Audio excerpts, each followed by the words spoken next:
Hey guys, welcome to my channel. Today I'm going to show you my Nduja meatballs. They're incredibly fiercely spicy meatballs that are quite easy to make. There's nothing really too difficult about it. Thanks to the Nduja, that spicy salami-like sausage, they get all the heat and flavour from that, so there's very little work needed on my behalf. And I hope if you enjoy this video that you'll hit that like button, leave me a comment down below, and don't forget to turn on the notification bell and subscribe to my channel so that you get notified every time I upload a new recipe. And I think we'll get things underway right away. So first up, I need a couple of onions, finely chopped.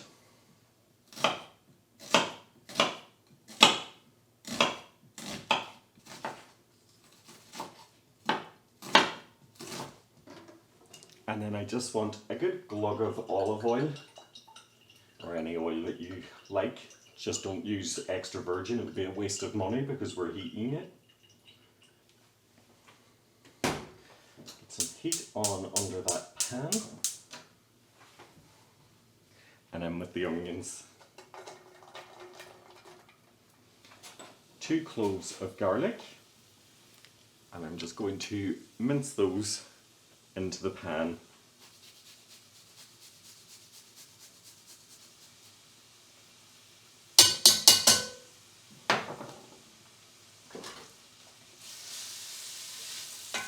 Stir about to coat it in the oils. We don't want to these to really fry and take on much colour, just simply to slightly caramelize and soften. And I'm going to add a little bit of salt. This will just help the liquid come out of the onions and for them to soften rather than fry. Okay, turn that heat to low under that. And while that is happening, we'll get on with the meatballs. And I'm about to cry.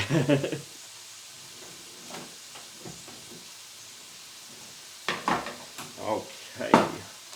So I spoke earlier on about the Nduja, and this is the Nduja. It is a very spicy, almost, it's sort of a cross between a sausage and a paste.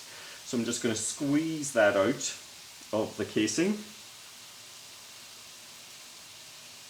And it is best to take this out of the fridge a little before you want to do it, because it helps with it to break it down. Okay, so I'm just going to give that a little mix to break it down before I add in my beef. And 750 grams of beef. I know this is a lot, but I'm making a lot of meatballs. So I want to make sure these are evenly combined. But I don't want to play around with the meat too much either, because it ends up giving me a tough meatball.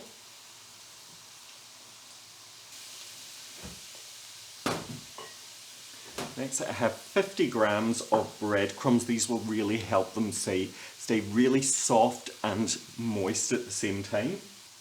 I want not an awful lot, it's only about 120 mils. And this forms almost like a paste-like.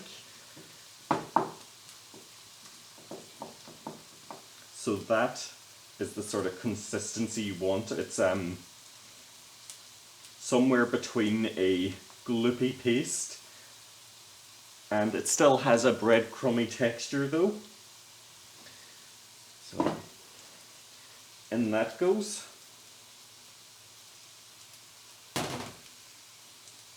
About a teaspoon of thyme. You can use fresh or dried, whatever you prefer. I want a lot of salt, because under-seasoned meat is disgusting.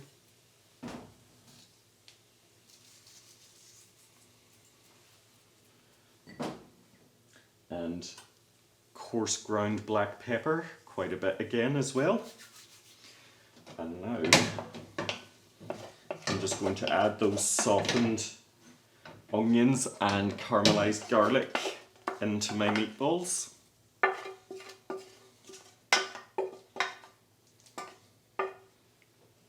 quite. Okay, so time to get a mix in.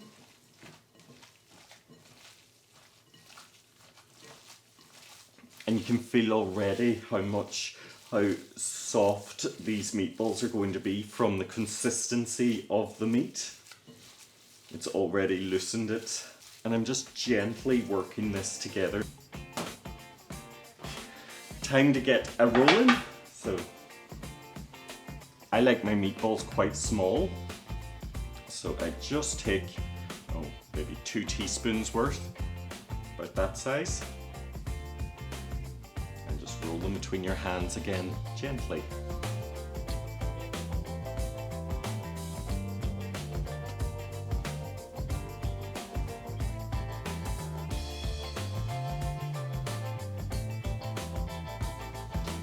Back on with the heat again in our pan, and another generous bit of oil.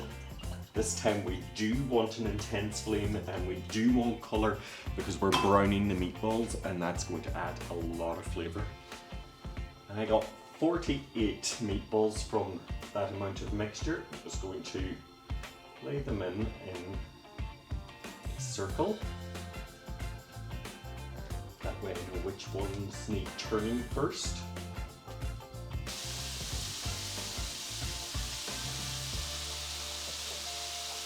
And while I'm waiting on those to brown, I'm going to get on with chopping up the second onion that I need for my sauce.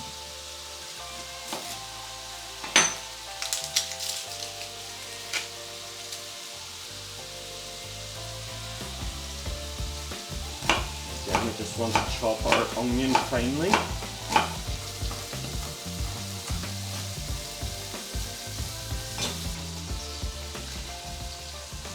First batch of meatballs are brown, so I'm just transferring these to a plate. For the time being, just be careful because they can break up if you're a little too rough with them. And if some does, don't worry, it'll be extra flavour in the sauce. And the remaining meatballs can go in for their browning.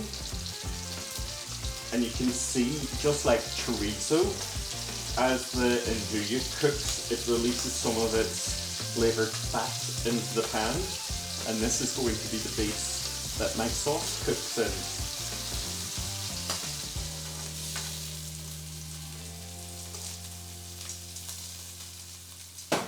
in. Lower the heat under the pan and add in that chopped onion again.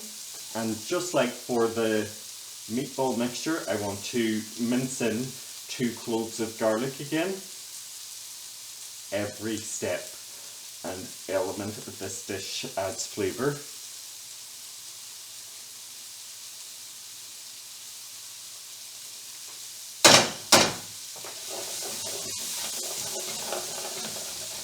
Give that a stir about, and those slightly orangey coloured oils. And now that my onions are softened, I'm going to add in 2 cans of chopped tomatoes. And give that a good scrape up and get all those bits of caramelised meatball and onion that are at the bottom of the pan. That'll all be flavour. Half fill each of the cans with water and give them a little swirl to get any bits of tomato that remain. And into the pan with that. Salt, again quite generous. Little bit of pepper. And then I want a good amount of basil that I'm going to add as the meatballs cook and to the sauce. And that way they will infuse with the flavour. So I'm just going to tear that in roughly. It'll all shrivel up anyways as they cook, but it'll impart its flavour as it does. I'm just going to gently drop back in the meatballs and let them cook the rest of the way through in the sauce. Maybe a tight squeeze to get the last few in.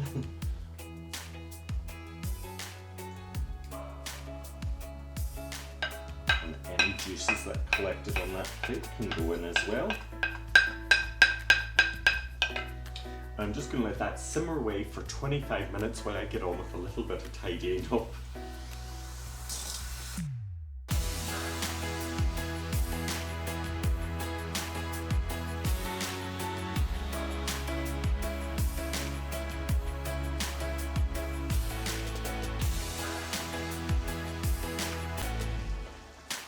Meatballs are almost ready, so I'll get on with the couscous part, and all I need to do for that is really, with most couscous you don't really cook it, it's more just a rehydration job. So I'm going to add 300 grams of couscous to a bowl, and then I just simply want to pour over 300 mils of boiling water from a recently boiled kettle. This is my rule of thumb for rehydrating couscous. I always use equal amounts of weight to mils of water, so 300 grams of couscous, 300 mils of boiling water. And you can use stock if you like. So that can just sit easy for a few moments while I tend to my meatballs. Look at those, glossy and delicious. The sauce has thickened, but I don't want the sauce too thick because I'm having it with couscous, and if it was, it would just all be too stodgy and not very nice. Right. And just like that, the couscous has had its time, so I'm going to peel away the cling film. And it's very important, probably the most important step in couscous making is that when you go to fluff it up, that you use a fork, not a spoon. You can see how much that swole up in that short amount of time. And now I have some pesto. I'm just getting this from a jar. Make your own if you like. I simply couldn't be bothered. And I want about 2 heaped tablespoons of that, and just again fork that through. I'm going to add some salt as well.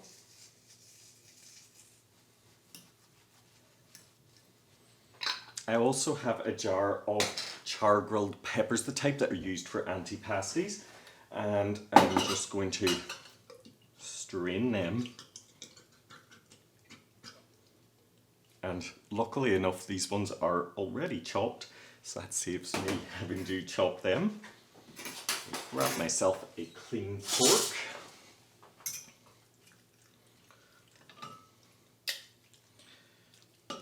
And don't worry, I won't be getting rid of this oil. This will have a future use. And these smoky charred peppers are just going to get stirred through the couscous as well. And I also have some pine nuts that I toasted here as well. I'm going to add half these in. And this couscous I make so often because it makes a fantastic lunch, because it's so good either at room temperature or straight from the fridge on those days when I'm busy. Right, let's get a big bowl. We're running out of space in this one.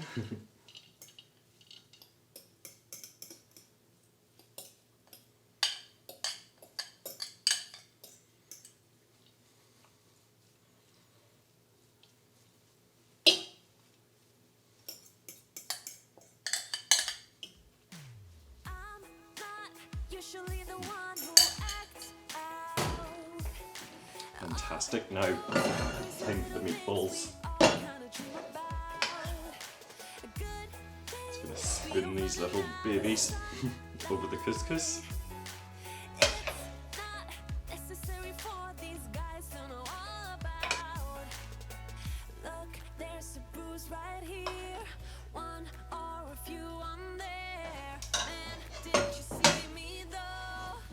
And then the remaining pine nuts is going to scatter over top. And since it's got basil in it, I feel it only appropriate that it has a final scattering of basil as well.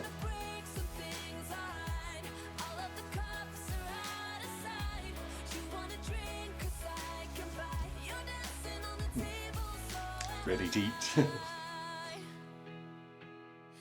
Did you see me though? 'Cause I sure put on a show. I'm dancing on the tables And this is how I like to eat it with flatbreads. It's one of the reasons I always make the meatballs small, so that I can scoop everything up with some warmed flatbreads. And guys, I hope if you've enjoyed this recipe that you'll give it a thumbs up, hit that subscribe button, and don't forget to turn on the bell notifications. And until next time, I hope you have a good one. Take care.